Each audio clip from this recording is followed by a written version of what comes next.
Since you ask, black people in the United States on average were more successful than Asian Americans up until the 1950s and 60s when the United States started pushing the model minority myth.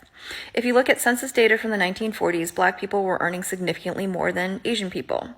But the United States was engaging in military actions in Asia under the guise of bringing democracy and fighting against communism when the rest of the world started to wonder, with the internment of Japanese Americans during World War II, the Chinese Exclusion Act, and Jim Crow, what business did the United States have being in another continent telling other countries how to operate when they treat their own people so poorly? That's when the United States started to say, no, Asians are doing great. They work hard, they're quiet, they don't protest, and they are lifting themselves up by their bootstraps out of poverty. The problem is black people who are protesting. And opportunities that were previously withheld from both black and Asian people started being provided to Asian people and continued to be withheld from black people. Then in 1964, when the Civil Rights Amendment finally passed and black people were supposed to receive equitable access to those opportunities, in 1965, the United States opened the door to Asian immigration with the Hart-Celler Act and continued giving those opportunities to Asian people. Very importantly, the ability and resources to open, own, and operate businesses in black neighborhoods, which effectively deprived black people of the ability to invest in their own neighborhoods. Now, in case you're still thinking, no, it really is about emphasis on education, by the 1980s, an Asian American without a high school diploma was earning about the same as a white person without a high school diploma, and both were earning significantly more than a black person without a high school diploma. So that has nothing to do with educational attainment and everything to do with the opportunities provided. But also that you inserted yourself in a conversation between two Asian Americans to weaponize Asian American identity against black people is just gross. So guys, let's even talk about the Asians Americans and the black Americans. To me, I think the Asians Americans are neither here nor there, okay? I think as black, some Asians are discriminative, and why a whole lot of them are racist, right? They claim to be with the blacks, but they keep discriminating. That's what I see here, okay? They hardly accept blacks to be their wives. Oh yes, oh yes. The Asians don't like their children associating with the blacks. Yes, the Asians, they can attest to it. Even the blacks that are listening to me, they can also attest to this, right? The Asians are neither here or there. Asians they are very corny people. You know that. You people know yourself, right? They are not proud of blacks. Asians forgot that they are in the country because black people fought for them. As a black American watching this video, I would like to know your experience with the Asians, right? So let's even watch what these people have to say. If you're a black American watching this video, I would like to hear from you and know your contribution. What was your experience with the Asians, okay? Let's even watch and also hear what you have to say. I'll come back to summarize more. Don't go to China. They racist. They don't like black people. That's why I left, because they hate black people. They hate black people so much, they'll fly you over there for free and give you a nice, fully furnished apartment and pay you the same salary that you are currently making in America or even more. They're going to invite you to dinners, give you all these free gifts that you don't even ask for. And if you got a family, yeah, they hate them too. They hate black families, because what they're going to do with black families, not only they're going to fly all of y'all out to China, not only that, if you're working for a school, if you have kids, they can go to school for free. And by the way, international schools are extremely expensive overseas. But if you work for that school will give you benefits for your children. They crazy, they racist. So please don't go to China. Don't go to China. Stay in America. America has everything you need. You can work, you can get your car, you can travel, you get a free apartment, everything fully furnished, get the full summer off, and you get a bonus every year in America. Why would you leave America? Don't leave America. America is great. Yes, this is really important. Asian Americans were redlined from opening businesses in white neighborhoods because white people didn't want Asian Americans operating in their neighborhoods and didn't want Asian Americans profiting off of white people. But because the positionality of Asian Americans is weaponized to oppress black people, Asian Americans were being given loans to open businesses in black communities, even though black people were not able to receive loans to open businesses in their own communities. And as I've said before, as a result of this, Black wealth is essentially paid out twice when it goes to Asian American businesses. Once when the individual pays for the goods or services, and then again when the Asian American business owner removes the profit from the community. Because usually people open businesses in their own communities, and this is mutually beneficial, where the business owner is making a livelihood off of providing goods and services to their community. And by being a member of the community, they're contributing and they're investing back into the community. This is an ideal situation, and that is not what happens with Asian American businesses operating in Black communities. I don't like the term people of color. I never have and I never will. There are two reasons why I don't like this term. Because number one, even within the group of people that fit into the people of color, the Indians, the Asians, the Latinos, the Arabs, and whoever else, in each and every one of these communities, there is insidious anti-blackness in each and every one of those communities. There's anti-blackness, insidious anti-blackness in the Arab community, insidious anti-blackness in the Indian community, insidious anti-blackness in the Latino community, insidious anti-blackness in globally. Anti-blackness is global, even within those communities. And the average Arab man thinks is better than the Black African or the Black person. The average Asian thinks they're better than the Black person. The Latino believes that they're better than the Black person. It's clear. So I don't want to be grouped into a group that automatically thinks that they are better than me and they treat us badly in their communities. I mean, if you think I'm lying, just Google anti-blackness in the Latino community, anti-blackness in the Asian community, anti-blackness in the Indian community, and anywhere else. I can guarantee you there's anti-blackness in there. So don't call us like people of color. And one thing I want to advise any Black person out there is you have to be very careful of being a foot soldier.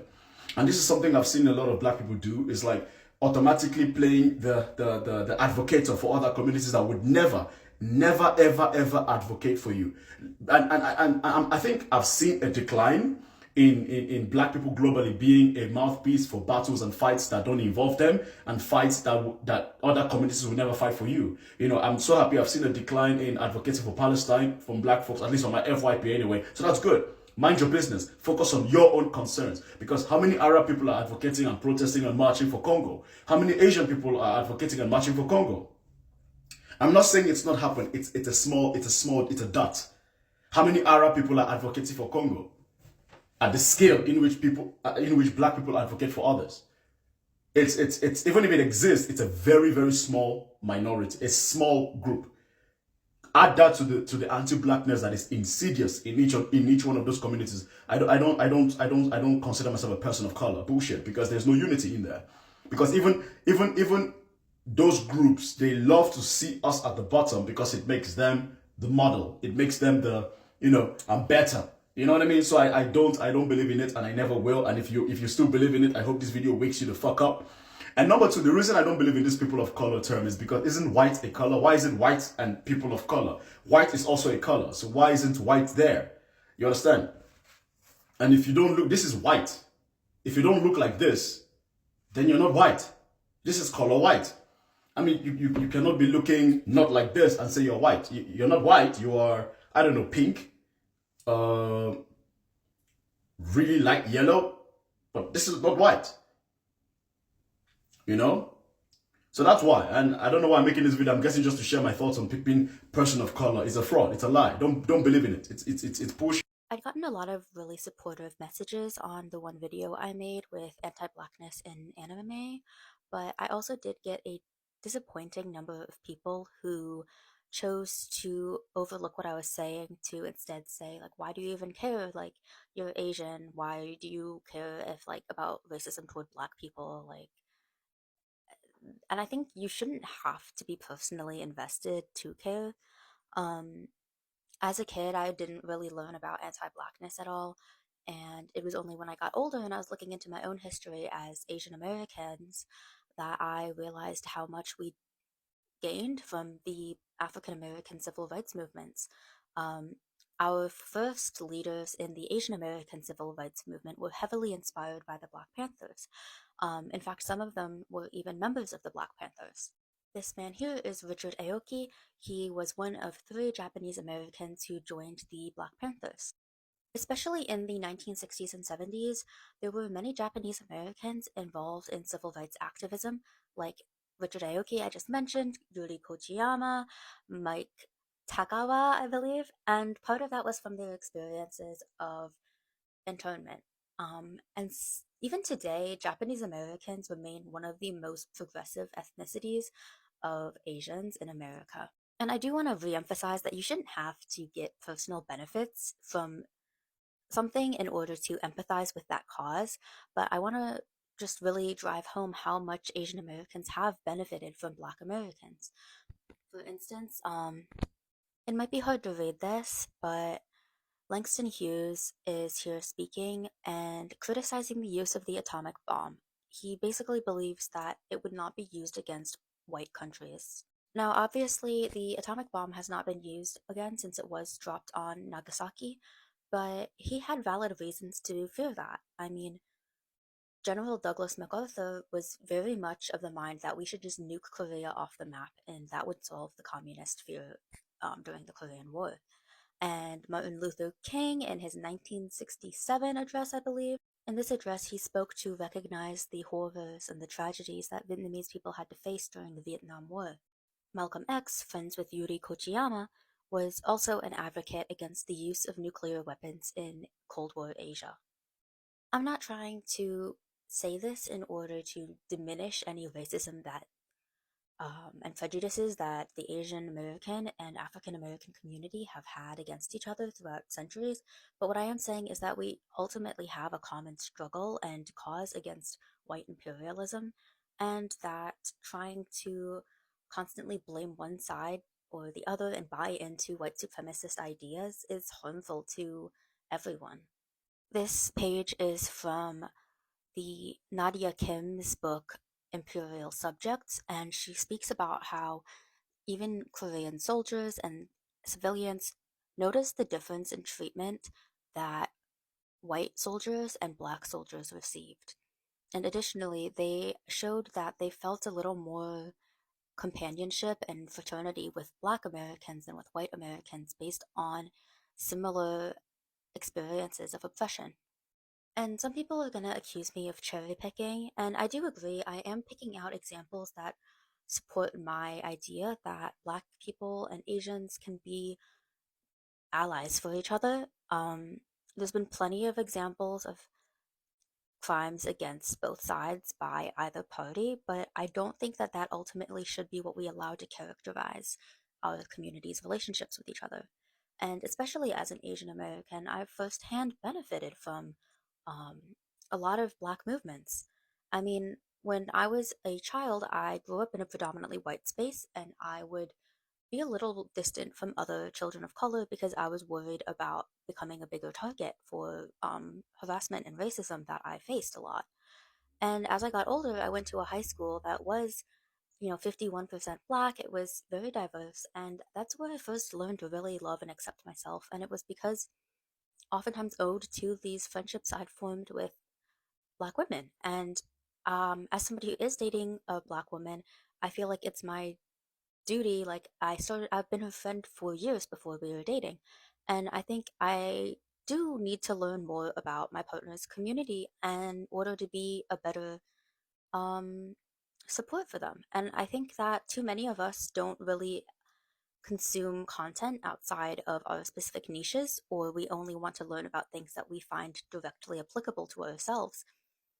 But at the end of the day, we're all connected, and I think learning about each other can really never be a bad thing. Because I am only human, there are some subjects that I generally won't make videos about just because I've received um, a lot of hateful comments in the past for trying to bring that to light. But I do want to still try to encourage education and discourse. So I think in the next video, I'm going to make about why there's a lot of Asian owned businesses in Black neighborhoods and other histories that I think are applicable to our daily lives. But I do apologize if I don't address something that might people might want me to. Just because in the past I have had to private videos because it was taking a toll on my mental health. I was tagged in multiple videos of the same podcast where this Asian girl is talking to other Asians about Black women and their private parts, unprovoked. Like, I believe this that wasn't the main topic, but someone, like, she was just like, oh, I want to say this. Y'all are too comfortable talking about always just bringing up black women just to punch down on them, to make yourselves look good. And you never look good. You look tacky as fuck. And whenever I make these videos, people that are typically on faceless accounts say that I'm pandering, right? But these are the same people that if they watch a video where people are talking shit about black women, they're in the comment section being racist as fuck, and they're also eating it up and adding on to stereotypes, because to them, they're like, oh, we can only talk about black people in a negative way. If you say anything that's not negative, then you're pandering to them, all that sort of shit. You know, y'all are just anti-black and racist. It is what it is, okay? And the study that this girl claims that she saw is horseshit. I remember the first semester that I had in college when I took a human sexuality class. Or not the first semester, but this was early in the semester. And my professor said that the stereotype of different races and ethnicities having a different length, and I'm not going to say exactly what that is because I don't want TikTok to take this video down, but she said that it's bullshit. She's like, there's an average that regardless of your race or ethnicity, people just fall into, and then of course there's little outliers with stuff like that, but she's like, don't think that one race and like it, you know, all that sort of stuff, and feeding into negativity. And you know what's crazy is the Asian guys in this podcast are like eating up the stereotypes about, oh, black women, oh yeah, like all that sort of stuff, as if that stereotype that she's insinuating isn't hurtful to them. Like, people would rather be anti-black before they love themselves. It's so fucking sad.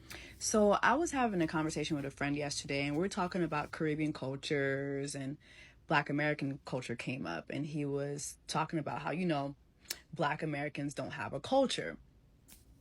And I said, no, Black Americans definitely have a culture, especially me dating and being in love with a Black American, and, you know, being able to go back home to North Carolina with him and getting to meet his family and getting to see like all the things that they do have as far as like traditions, foods that they like to eat, what time of year they do different things. They do have a culture.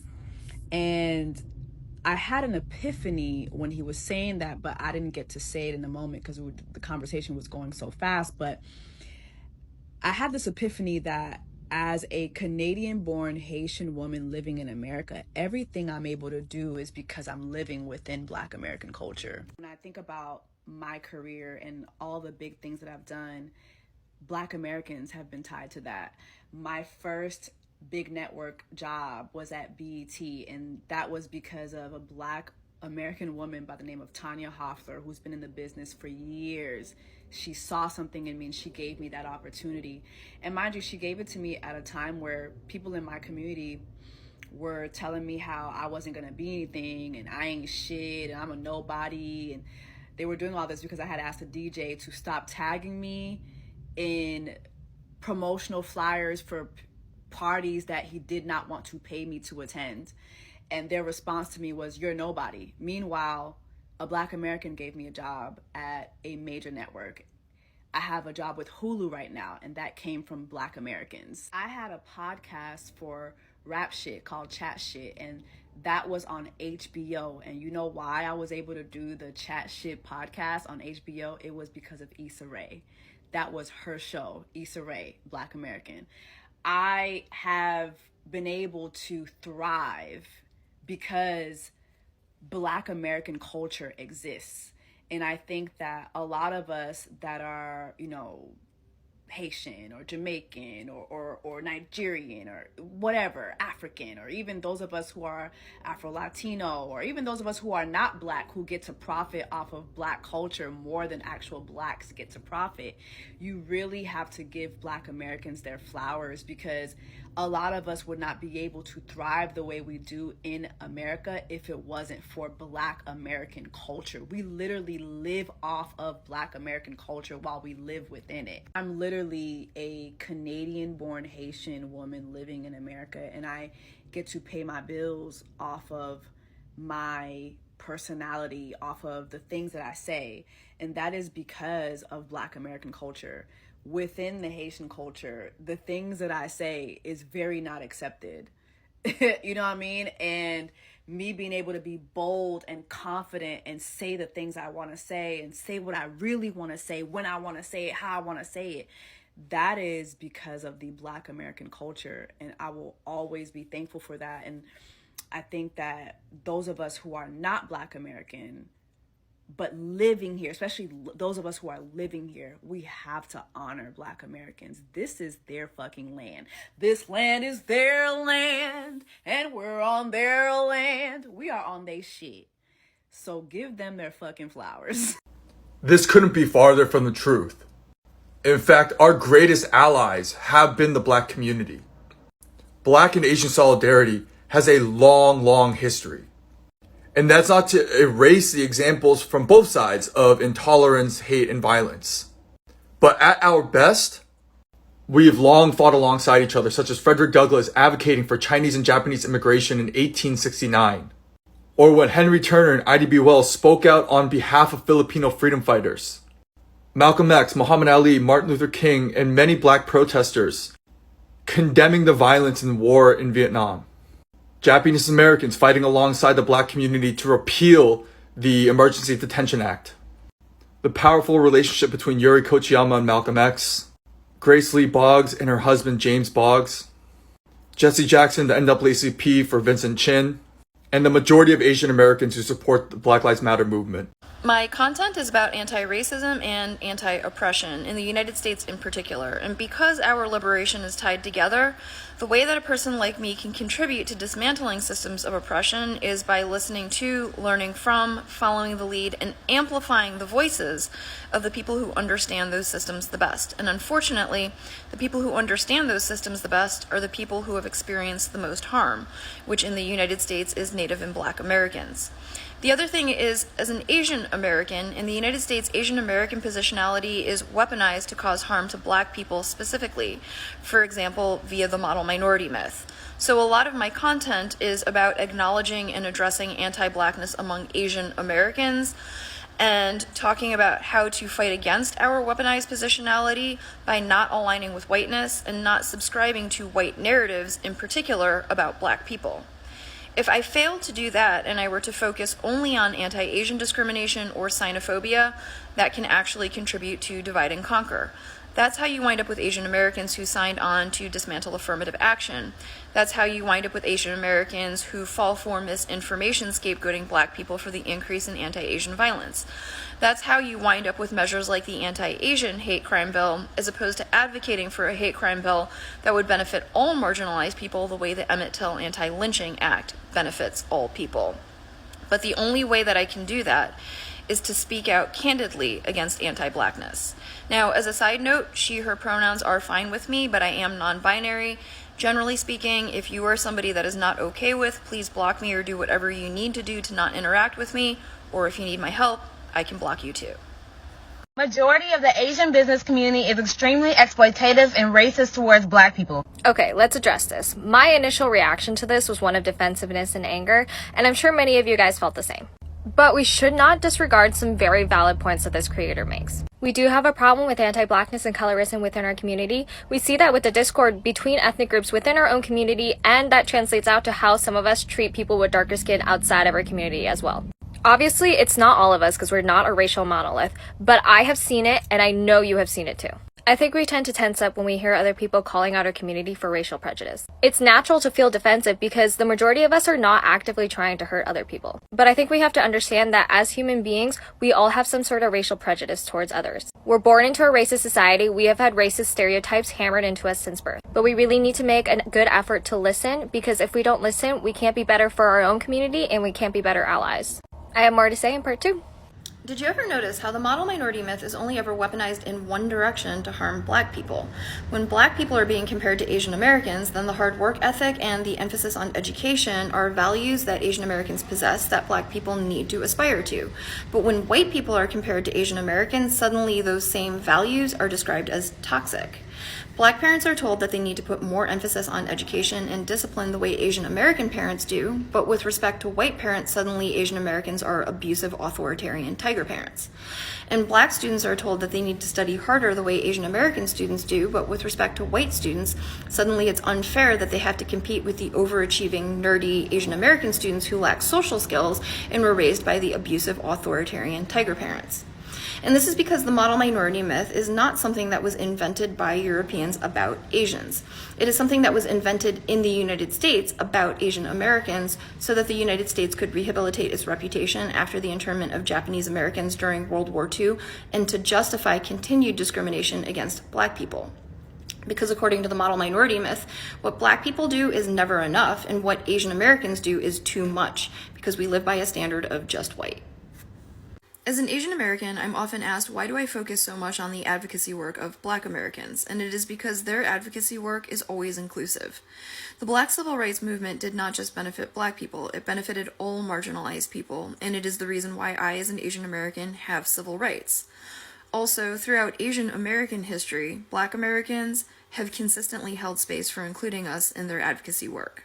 From the increase in anti-Asian violence in 2020 and 2021, to looking out for Japanese Americans during World War II.